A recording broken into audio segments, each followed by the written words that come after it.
The 2017 Hall of Fame class was inducted today with Jeff Bagwell and Pudge Rodriguez headlining the class. So, Dylan, we want to fast forward to 2018. Who deserves to be included in the next class? I think you're going to see Vlad Guerrero get in. He got 71.7% of the vote in this past year. Only needs to bump it up a little under 4%.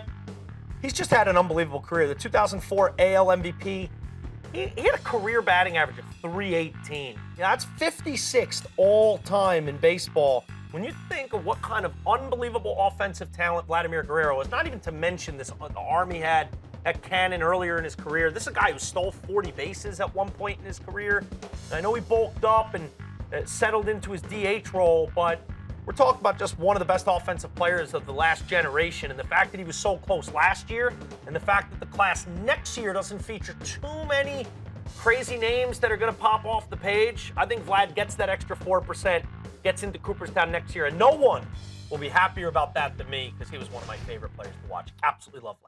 Not a bad selection, Vlad Guerrero. I'm going to go with the guy who will be on the ballot for the first time, and I think the first-time Hall of Famer will be Chipper Jones. Oh, he's in. Just an amazing 19-year career with the Braves, been his entire career with that organization. When you talk about those Braves teams who were dominant, you know, in the late 90s, early 2000s, that won 11 straight division titles, he was a huge part. I know the pitchers get a lot of credit, whether it was Maddox, Smoltz, and Glavine, but Chipper was huge.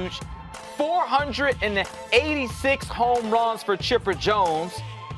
468 home runs, most home runs ever by a switch hitter. So that's a feather that he has in his cap. He won a batting title there in Atlanta. He won an MVP with Atlanta. Certainly a multiple All-Star games. I believe 8-time All-Star. So when you look at everything that Chipper Jones brought to the table over a very long career, and he won a World Series, I mean, he's checking all the boxes that you need to make it to the Hall of Fame. I'd be shocked if he doesn't get in. I think that's a good choice right there. And both guys we brought up are over the 450 home run mark. And when you look at their runs, their RBIs, where they sat year in, year out, all the Silver Sluggers, absolutely, All-Stars for much of their careers. That's what you need. You know, when you play for a long time, you're good for a long time, and the league recognizes you as an All-Star for more than half the years of your career, you got a good shot. And I think both Vlad and Chipper have a very good shot of getting their bus in Cooperstown.